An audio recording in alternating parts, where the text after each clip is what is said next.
Muito bem, então nós somos o LIF. O LIF começou pelo Centro de Estudos de Engenharia Rural, em 1980. Foi o professor Zósimo Rego que fundou este centro, mas de facto o grande impulsionador foi o professor Luís Santos Pereira, nosso professor emérito, e que ainda nos lidera em muitas áreas e nos motiva, e que foi fazendo crescer o CER em 2007, incluindo o CMIA, que era o centro a que eu pertencia, o Centro de Microbiologia e Indústrias e Agroindústrias. Depois, em 2013, houve a fusão de 4 centros, o CER, que já tinha o CMIA, o Centro de Química, o de Botânica e o de Arquitetura Paisagista. Estes 4 centros fundiram-se no LIF, que tem como designação envolver a paisagem, o ambiente, a agricultura e a ciência alimentar. E em 2013 foi a Helena Oliveira que foi a timoneira do LIF, e ela, o grande esforço foi de fazer a consolidação desta fusão, e nós tomámos o leme em 2020, num ano difícil, em pleno Covid, em plena pandemia, digo melhor. E de facto a nossa grande missão tem sido atenuar estas, enfim, que nós chamamos um nome menos simpático, mas de facto atenuar estas linhas que nós não queremos que nos divida, mas sim construir um LIF coeso. E apresentarmos uma nova estrutura, uma nova forma de gerir o orçamento e uma nova imagem para o LIF.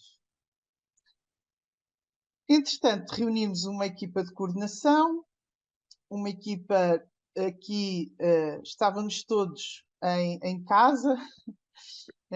Foi em 2020 que nós apresentámos o nosso programa para o desenvolvimento do LIF. Eu sou a coordenadora, mas tenho comigo o David Fangueiro no grupo 1, o Luís Golão no grupo 2 e a Anabela no grupo 3.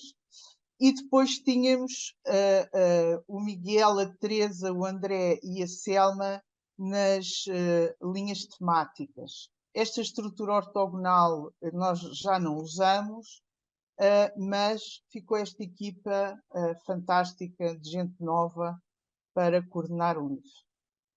Entretanto, as nossas áreas temáticas vão desde, como nós podemos ver aqui nesta nuvem, a agricultura, a ciência em termos, depois temos a proteção das plantas, fitopatologia, biodiversidade, enfim. No grupo 1 é sobretudo o foco na gestão da água e do solo, mas também com muita atividade nas ciências ambientais.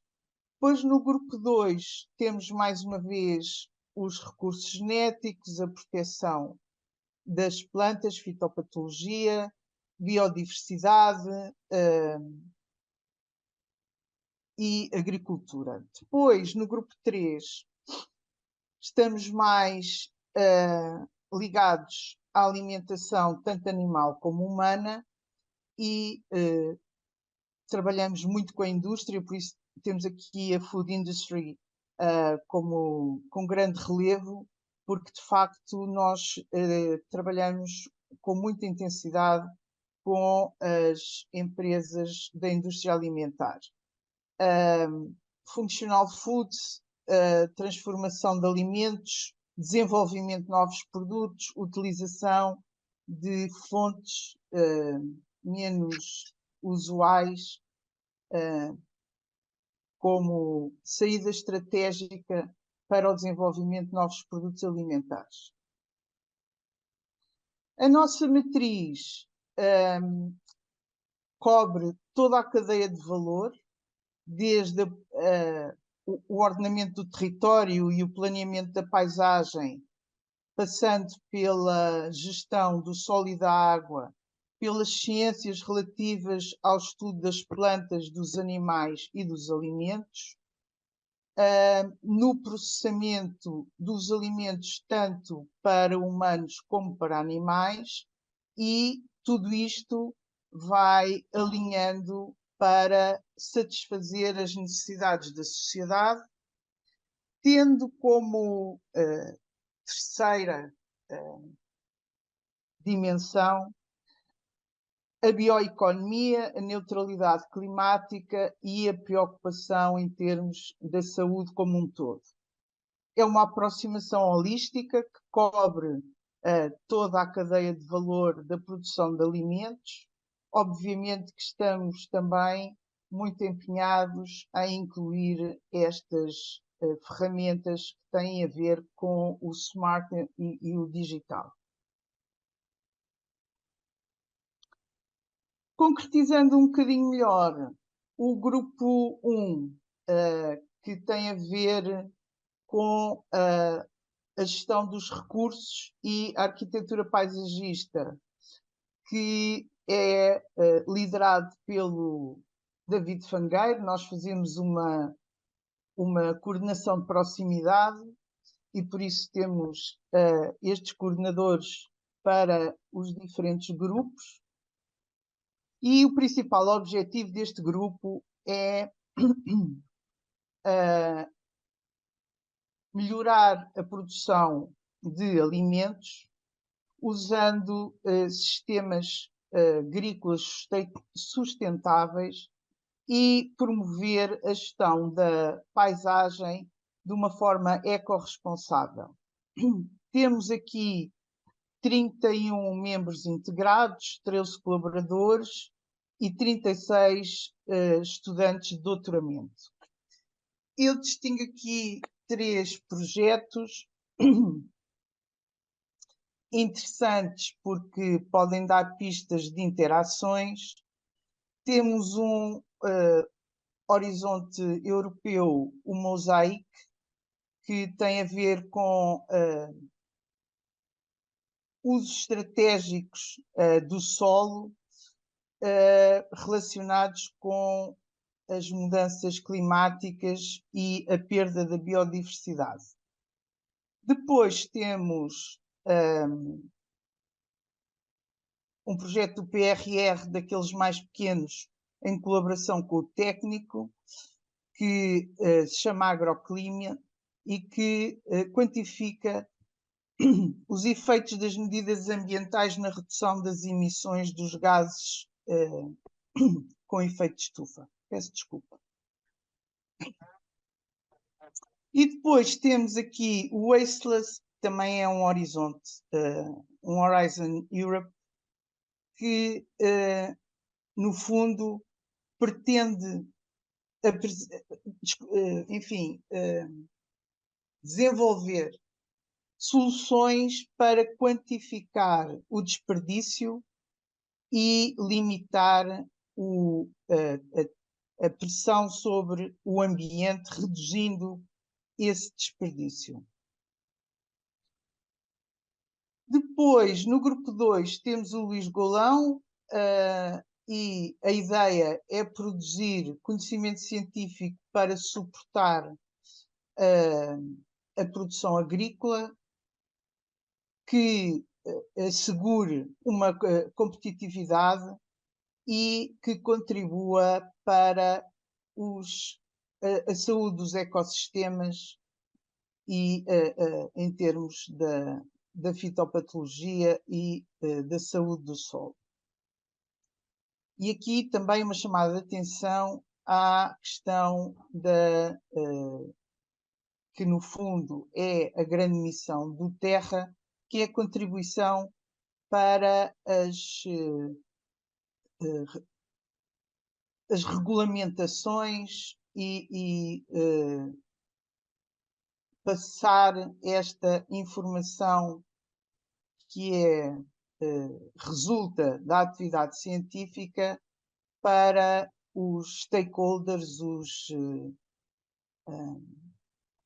os agricultores e os que fazem parte da cadeia alimentar, suportando também os serviços do ecossistema.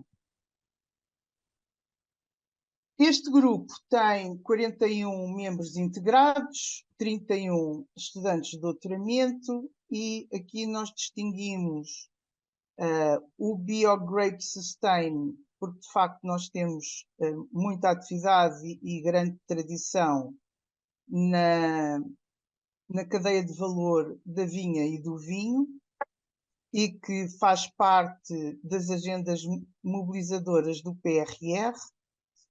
Depois temos o Biodagro, que é um sistema operacional inteligente de informação e suporte à decisão em agrobiodiversidade, da Fundação La Caixa, e o Umberteco, que tem a ver com os serviços do ecossistema em horticultura, dar o devido valor às espécies de mirídeos nativos, e é um projeto FCT.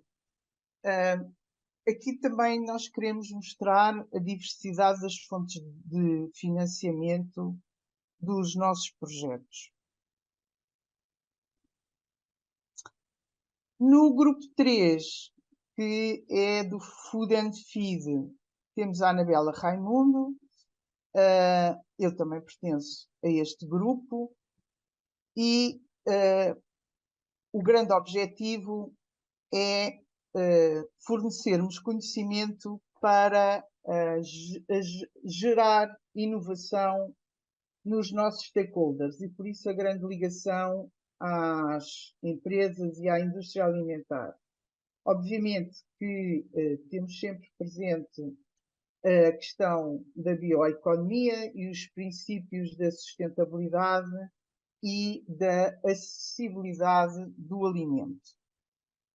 Aqui temos 32 membros integrados, 32 estudantes de doutoramento, fazemos parte de 2 agendas mobilizadoras do PRR, estamos muito envolvidos nestas agendas, sobretudo na Via Food, mas também na bioeconomia azul. Temos outros projetos interessantes de outras fontes de financiamento, como por exemplo o ZEA Grants ou o ZEA e Norway Grants, são os países do norte, onde trabalhamos sobretudo na área das algas e microalgas.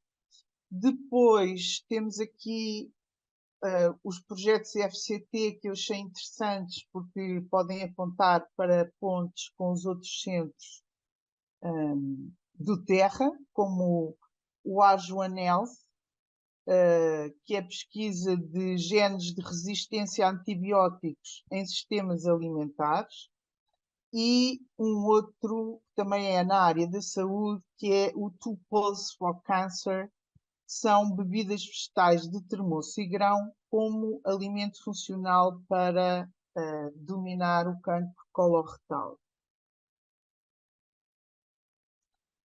Continuando, nós, enfim, talvez a grande modificação que introduzimos na coordenação do Centro de Investigação foi a distribuição estratégica do orçamento plurianual, e usarmos isto como ferramenta para reduzir as tais cicatrizes que vinham da fusão dos diferentes centros de investigação, para conseguirmos aumentar a interação e construir um centro de investigação mais focado e mais consistente, e lançámos 3 tipos de calls internas. Uma call em projetos temáticos que tinham financiamento de 100 capa mais uma bolsa de um bolseiro de PhD e que se tinha a ver com projetos que se desenvolveriam em 3 anos, e aqui fizemos um investimento de 300 mil euros. Depois abrimos 2 vezes a call para projetos exploratórios, que são projetos pequenos em que se pretende que os investigadores, por um lado, colaborem com, ou seja, que haja aqui colaborações entre os diferentes grupos do LIFE, e que essa colaboração sirva para explorar ideias que ainda estão numa fase de desenvolvimento e de perceber se de facto têm potencialidade, se podem vir a ser interessantes e com impacto. E estes projetos exploratórios financiámos 62 projetos em 2020 e em 2021, o investimento na ordem dos 310 mil euros. E por último, depois de termos formado a nossa comissão de stakeholders e por sugestão dessa comissão, abrimos a cola em projetos estratégicos e as áreas eram o desenvolvimento dos LCAs, os Life Cycle Assessments, que são fundamentais e estão na ordem do dia para, de facto, nós podermos aconselhar, não só em termos de decisores políticos, mas também em termos de agricultores e a indústria alimentar, nas práticas mais importantes para reduzir o impacto ambiental, e estamos a investir nesta área. Depois, a questão da embalagem, que é uma questão fundamental em termos de alimentação. Aliás, está em consulta o regulamento europeu para a embalagem e vai trazer muitas restrições e muitos desafios. Também é a criação de uma plataforma para a gestão da água. A água é um bem cada vez mais escasso, fundamental na nossa área de produção de alimentos, e nós temos acumulados mais de 20 anos de resultados na avaliação e no aconselhamento dos sistemas de irrigação, e estamos a construir uma plataforma que disponibilize esses dados que nós temos acumulados e, por outro lado, que também sirva para recolher mais informação. E, por último, a questão da controvérsia do uso do glifosato, que é utilizado, sobretudo, no continente americano como agente de secagem em culturas, sobretudo, de cereais e de leguminosas. E depois nós temos cerveja, pão, massas, enfim, uma quantidade de alimentos muito considerável com moléculas de glifosato que para além de tudo, embora haja alguma controvérsia ainda sobre o efeito cancerígeno, está, por outro lado, mais do que provado o efeito antimicrobiano, um potente antimicrobiano que destrói o microbioma do nosso intestino. E muitas vezes as pessoas acham que o problema do trigo é o glúten e, no fundo, tudo se resume ao excesso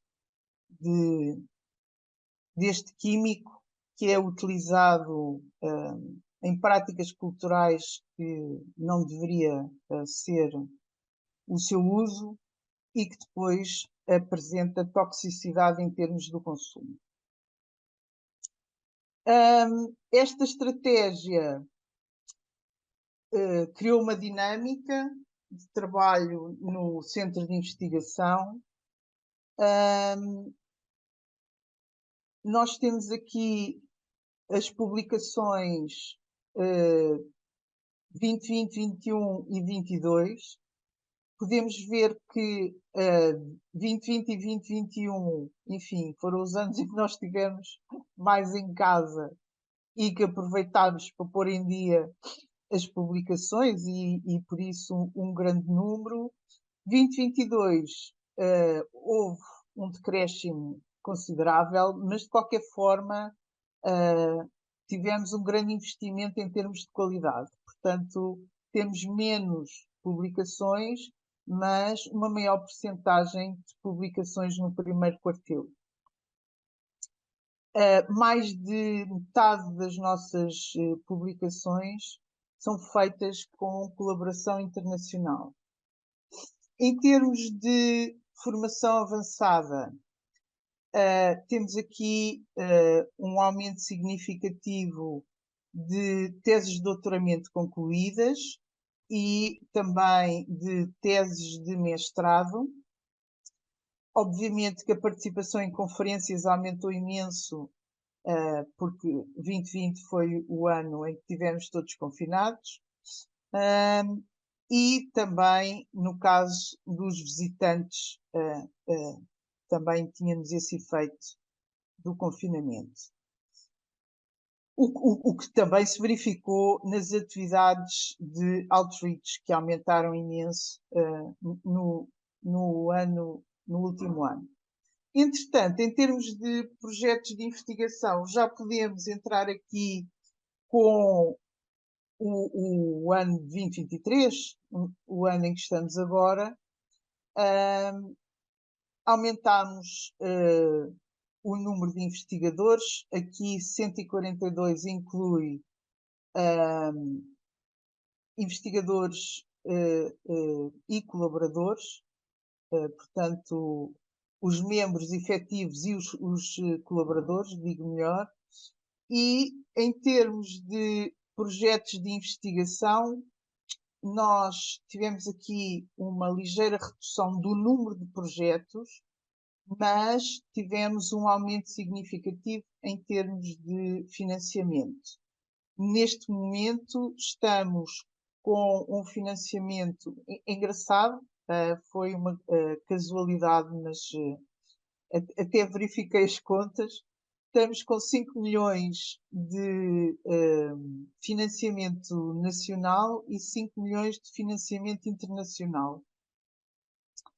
E deste financiamento, quase 4 milhões tem a ver com o PRR.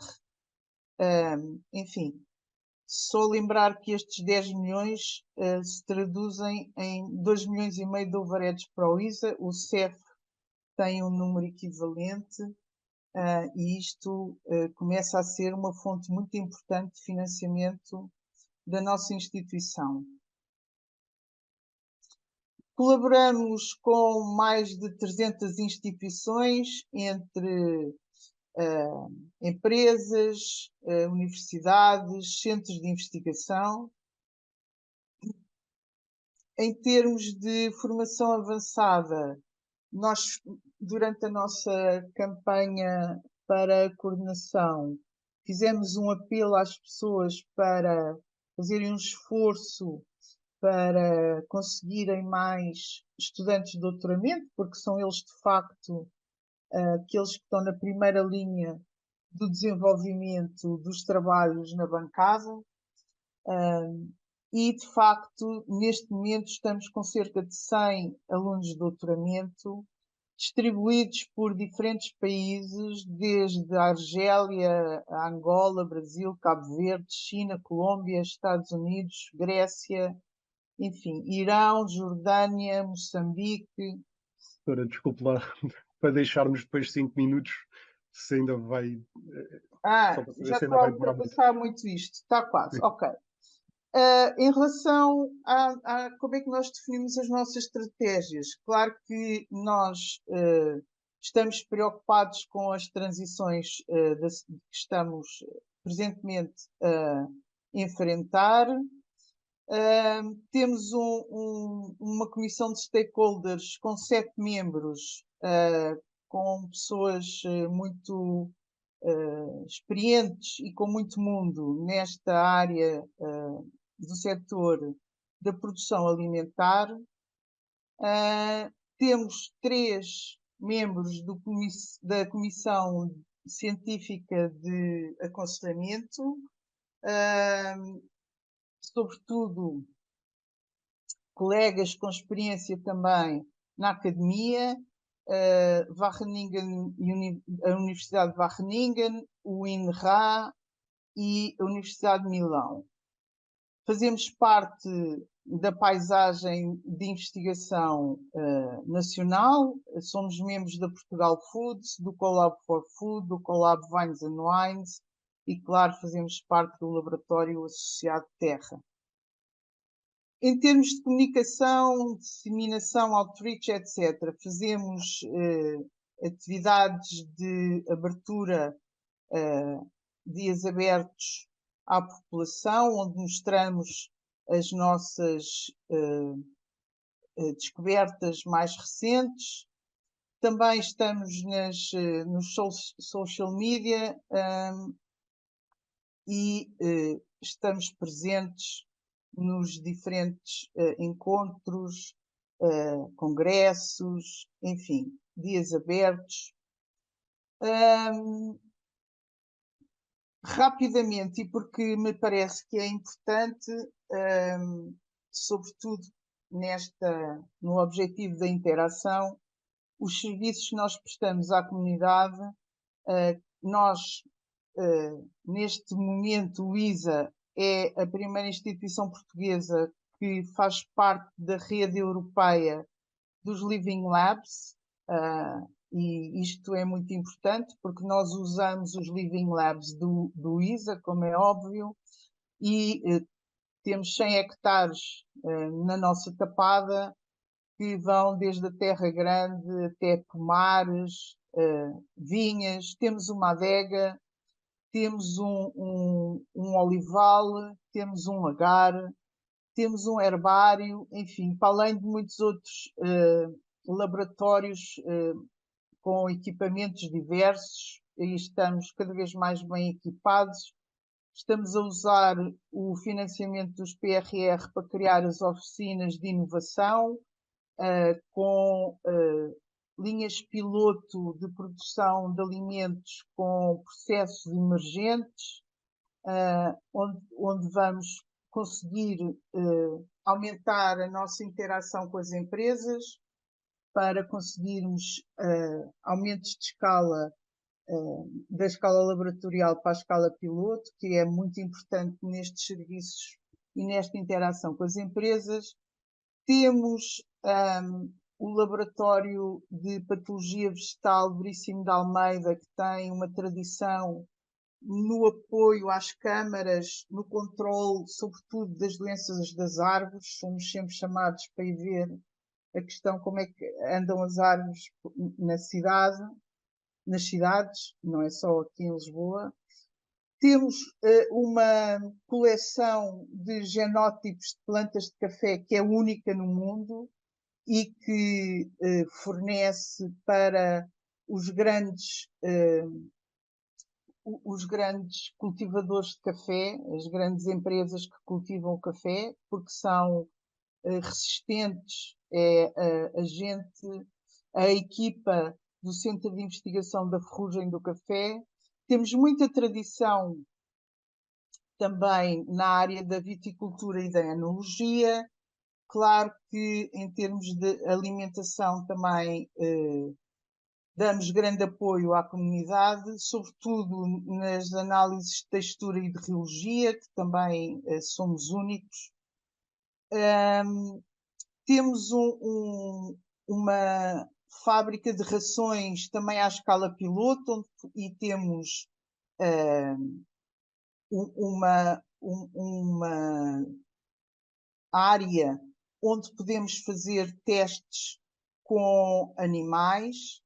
Depois temos microbiologia, a questão do impacto no ambiente, sobretudo a nível das atividades de compostagem e de produção de bioenergia. Tudo isto são serviços que o LIF presta à comunidade. E temos especificamente um laboratório por onde passam todos os azeites que são comercializados em Portugal e que é reconhecido pelo Conselho de Olicultura Internacional, pelo COI. Temos consultoria também nos sistemas de irrigação e no ordenamento do território. Temos uma plataforma de base de dados cartográficos que é gratuita e interativa e que está à disposição de todos. E termino aqui. Obrigada. Espero não ter ultrapassado muito tempo.